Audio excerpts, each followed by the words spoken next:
ओम शांति 3/12/78। पाप और पुण्य की गुह्य गति। पाप और पुण्य की गति को समझाने वाले महाकाल शिव बाबा बोले। आज बाप दादा सर्व बच्चों को विशेष अभ्यास की स्मृति दिला रहे हैं।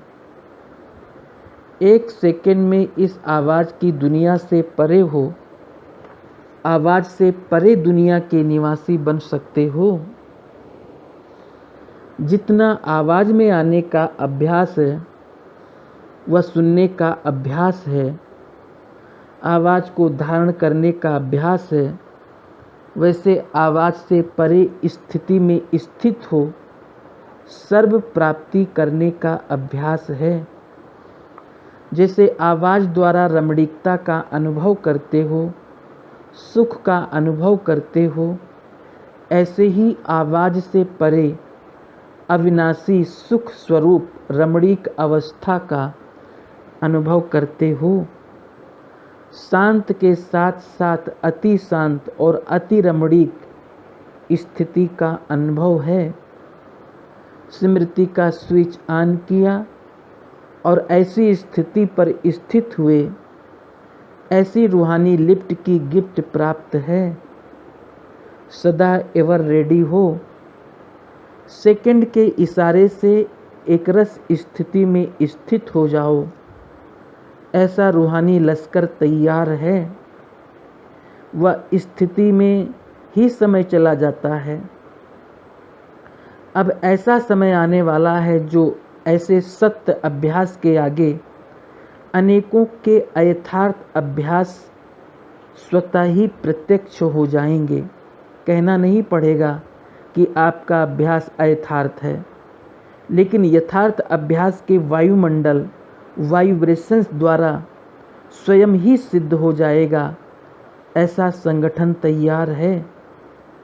अभी समय अनुसार अनेक प्रकार के लोग चेकिंग करने आएंगे। संगठित रूप में जो चैलेंज करते हो कि हम सब ब्राह्मण एक की याद में एक रस स्थिति में स्थित होने वाले हैं, तो ब्राह्मण संगठन की चेकिंग होगी। इंडिविजुअल तो कोई बड़ी बात नहीं, लेकिन आप सब विश्व कल्याणकारी विश्व परिवर्तक हो। विश्व संगठन विश्व कल्याणकारी संगठन विश्व को अपनी वृत्ति व वाइब्रेशंस द्वारा व अपने स्मृति स्वरूप के समर्थी द्वारा कैसे सेवा करते हैं, उसकी चेकिंग करने बहुत आएंगे। आज की साइंस द्वारा साइलेंस शक्ति का नाम बाला होगा। योग द्वारा शक्तियाँ कौन सी और कहाँ तक फैलती है, उनकी विधि और गति क्या होती है, ये सब प्रत्यक्ष दिखाई देंगे। ऐसे संगठन तैयार है। समय प्रमाण अव्यर्थ की बातों को छोड़ समर्थी स्वरूप बनो। ऐसे विश्व सेवाधारी बनो। इतना बड़ा कार्य जिसके लिए निमित्त बने हुए हो, उसको स्मृति में रखो। इतने श्रेष्ठ कार्य के आगे स्वयं के पुरुषार्थ में हलचल व स्वयं की कमजोरियाँ क्या अनुभव होती है। अपनी कमजोरियाँ इतने विशाल कार्य के आगे क्या अनुभव करते हो। अच्छी लगती है वह स्वयं से ही शर्म आता है। चैलेंज और प्रैक्टिकल समान होना चाहिए, नहीं तो चैलेंज और प्रैक्टिकल में महान अंतर होने से सेवाधारी के बजाय क्या टाइटल मिल जाएगा। ऐसे करने वाली आत्माएं अनेक आत्माओं को वंचित करने के निमित्त बन जाती हैं। पुण्य आत्मा के बजाय बोझ वाली आत्माएं बन जाती हैं। इस पाप और पुण्य की गहन गति को जानो। पाप की गति श्रेष्ठ भाग्य से वंचित कर देती है। संकल्प द्वारा भी पाप होता है। संकल्प के पाप का भी प्रत्यक्ष फल प्राप्त होता है।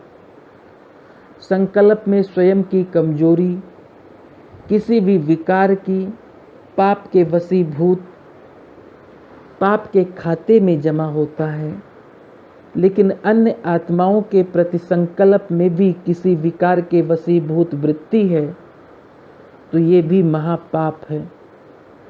किसी अन्य आत्माओं के प्रति व्यर्थ बोल भी पाप के खाते में जमा होता है।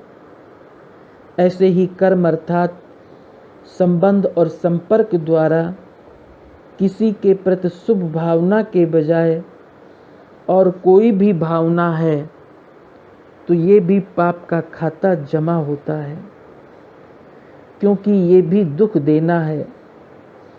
शुभ भावना पुण्य का खाता बढ़ाती है, व्यर्थ भावना व घृणा की भावना व ईर्ष्या की भावना पाप का खाता बढ़ाती है। इसलिए बाप के बच्चे बने, वर्षे के अधिकारी बने अर्थात पुण्य आत्मा बने।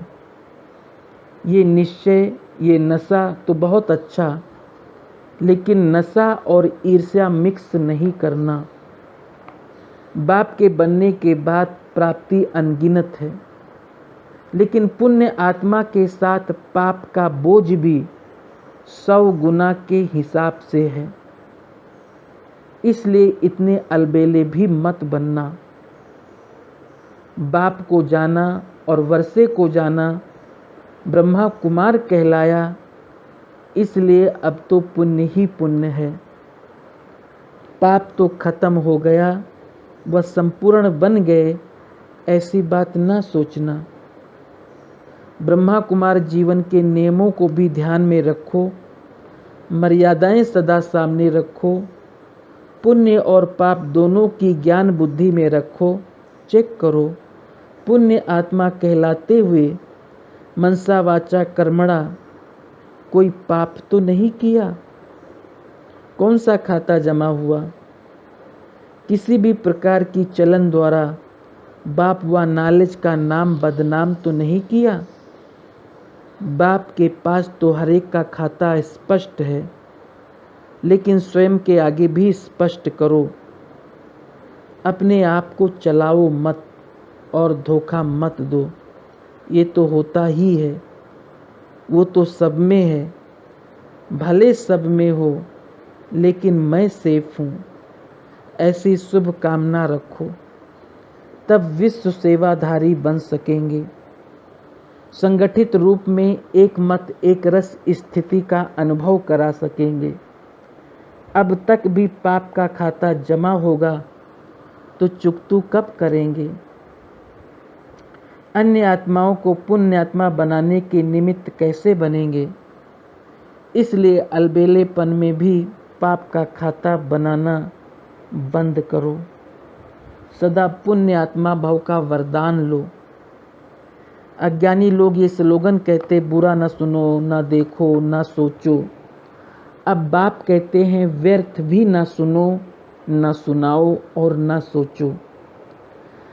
सदा शुभ भावना से सोचो, शुभ बोल बोलो, व्यर्थ को भी शुभ भाव से सुनो।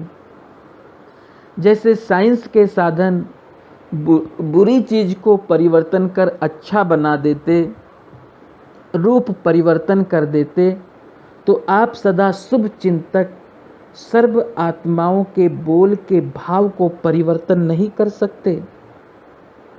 सदा भाव और भावना श्रेष्ठ रखो तो सदा पुण्य आत्मा बन जाएंगे। स्वयं का परिवर्तन करो, ना कि अन्य के परिवर्तन का सोचो। इस मर्जीवा बनने में ही मजा है। इसी को ही महाबली कहा जाता है। घबराओ नहीं, खुशी से मरो। ये मरना तो जीना ही है, यही सच्चा जीयदान है। आपका पहला वचन क्या है? एक बाप दूसरा ना कोई, अर्थात मरना। नाम मरना है, लेकिन सब कुछ पाना है। निभाना मुश्किल लगता है क्या? है सहज, सिर्फ परिवर्तन करना नहीं आता। भाव और भावना का परिवर्तन करना नहीं आता। वाह ड्रामा वाह, जब कहते हो तो ये सब क्या हुआ? हर बात वाह वाह हो गई ना। हाय हाय खत्म कर दो, वाह वाह आ जाती है। वाह बाप, वाह ड्रामा और वाह मेरा पार्ट। इस स्मृति में रहो तो विश्व वाह वाह करेगा। मुश्किल तब लगता है जब बाप के साथ को भूल जाते हो। बाप को साथी बनाकर मुश्किल को सहज कर सकते हैं। अकेले होने से बोझ का अनुभव करते हो तो ऐसे साथी बनाकर मुश्किल को सहज बनाओ। अच्छा, सदा सहयोगी, स्वयं के परिवर्तन द्वारा विश्व परिवर्तन करने वाले, हर संकल्प और हर सेकंड में पुण्य का खाता जमा करने वाले, अपनी समर्थि द्वारा विश्व को समर्थ बनाने वाले, ऐसे महान, सदा श्रेष्ठ पुण्य आत्माओं को बाप दादा का याद, प्यार और नमस्ते। पार्टियों से मुलाकात। सदा बाप द्वारा मिला हुआ महामंत्र याद रहता है। कितना सहज है मंत्र। इसी मंत्र से सर्व दुखों से पार हो सुख के सागर बाप समान बन जाते हो। कोई भी प्रकार का दुख आता है तो मंत्र लिया और दुख गया। अभी दुख की लहर भी नहीं आ सकती। स्वप्न में भी जरा भी दुख का अनुभव ना हो। तन बीमार हो जाए, धन नीचे ऊपर हो जाए, कुछ भी हो, लेकिन दुख की लहर अंदर नहीं आनी चाहिए। लहर क्रॉस कर चली जाए। सागर में कभी नहाया है? लहर आती है तो जंप कर पार कर जाते हैं। अगर तरीका आता है तो उसमें नहाने का सुख लेते, नहीं तो डूब जाते। तो लहरों में लहराना आता है या डूब जाते हो? सागर के बच्चे डूब तो नहीं सकते। लहर को क्रॉस करो, जैसे कि खेल रहे हो। दुख के दिन समाप्त हो गए। दूसरा, विजयी भव के वरदान से माया को विदाई। बाप दादा द्वारा सदा विजयी भव का वरदान प्राप्त हुआ है। जब अलौकिक जन्म लिया तो सौगात व जन्म का वरदान बाप ने विजयी भव का दिया।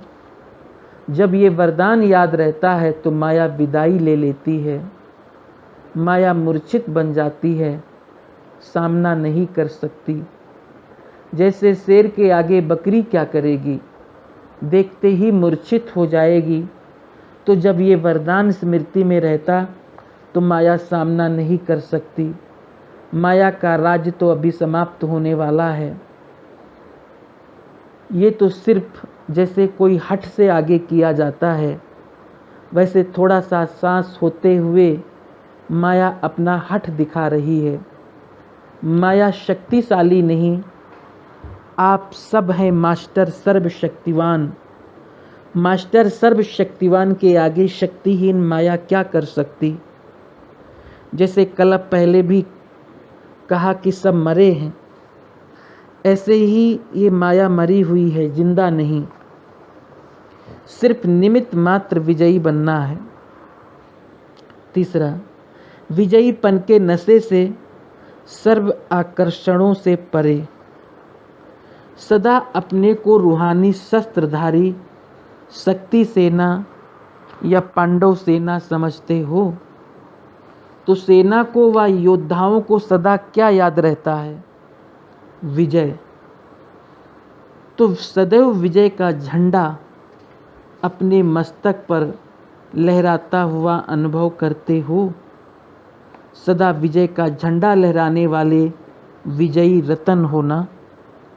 ऐसे विजयी रत्नों का यादगार बाप के गले का हार आज तक पूजा जाता है।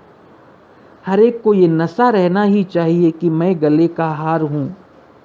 विजय की निशानी सदा हर्षित होंगे, किसी भी प्रकार के आकर्षण से परे होंगे। क्या भी हो जाए, लेकिन बाप जैसा आकर्षण स्वरूप कोई है क्या? तो सबसे सुंदर कौन? शिव बाबा है ना। तो सदैव बाप की याद रहे, उसी आकर्षण में आकर्षित रहो। फिर कोई आकर्षण आकर्षित कर नहीं सकती। अगर कोई भी आपको अपना राज्य भाग देने आए तो लेंगे नहीं। क्यों?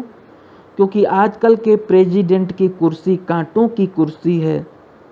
ताज तख्त छोड़कर कांटों की कुर्सी कौन लेगा? आज है कल नहीं। सदा इसी नशे में रहो कि हमको जो मिला वो किसी को मिल नहीं सकता। अभी ये प्रेसिडेंट चाहे तो स्वर्ग में आएगा,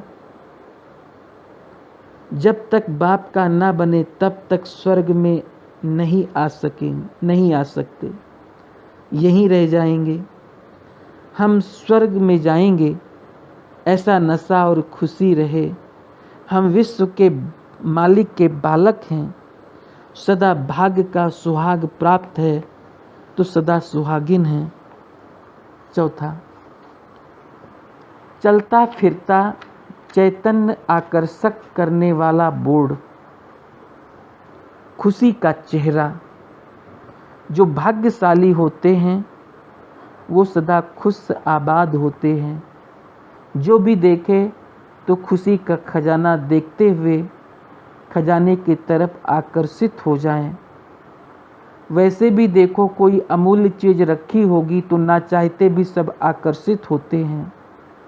तो जिन्हों के पास खुशी का खजाना है तो उसके पीछे तो स्वतः ही सर्व आकर्षित होंगे। खुशी का चेहरा चलता फिरता चैतन्य आकर्षित करने वाला बोर्ड है। जहाँ जाएगा बाप का परिचय देगा। खुशी का चेहरा देखेंगे तो बनाने वाले बाप की याद जरूर आएगी। जब एक बोर्ड इतनों को परिचय देता, आप इतने चैतन्य बोर्ड कितनों को परिचय देते होंगे। इतने आकर्षण करने वाले बोर्ड तैयार हो जाएं तो और भी जगह बड़ी करनी पड़ेगी। पांचवा, बाप दादा का सर्वश्रेष्ठ श्रृंगार संतुष्ट मणि। जो संतुष्ट मणियाँ हैं वही बाप का श्रेष्ठ श्रृंगार हैं। तो जो सदा संतुष्ट रहते उन्हें संतुष्ट मणि कहा जाता। सदा संतुष्टता की झलक मस्तक से चमकती रहे, ऐसे ही साक्षात मूर्त बन सकते हैं। बाप दादा हर रतन को अपना श्रृंगार समझते हैं। अपने को ऐसा श्रेष्ठ श्रृंगार समझकर सदा खुश नसीब रहते हो। ऐसा नसीब या तकदीर सारे कल्प में किसी की नहीं हो सकती। नसीबवान तो सदा खुशी में नाचते रहेंगे। बाप दादा को जितनी खुशी होती उससे ज़्यादा बच्चों को होनी चाहिए। भटकते हुए को ठिकाना मिल जाए या प्यासे की प्यास बुझ जाए तो वो खुशी में नाचेगा ना। ऐसी खुशी में रहो जो कोई उदास आपको देखे तो वो भी खुश हो जाए, उसकी उदासी मिट जाए। छठा, विशेष आत्माओं का विशेष कर्तव्य हर कर्म पर अटेंशन। जो कर्म मैं करूँगा मुझे देख सब करेंगे, ऐसा अटेंशन हर कर्म पर रखना, यही विशेष आत्माओं का कर्तव्य है। हर कर्म ऐसा हो जो सभी देखकर वंश मोर करें। जैसे ड्रामा में जो विशेष पाठधारी होते हैं, जिन्हें हीरो पाठधारी कहा जाता है, उनका अपने ऊपर कितना अटेंशन रहता है। हर कदम सोच समझ कर उठाएंगे क्योंकि सबकी नज़र हीरो पर होती है। तो इतना अटेंशन रखकर चलो। ओम शांति।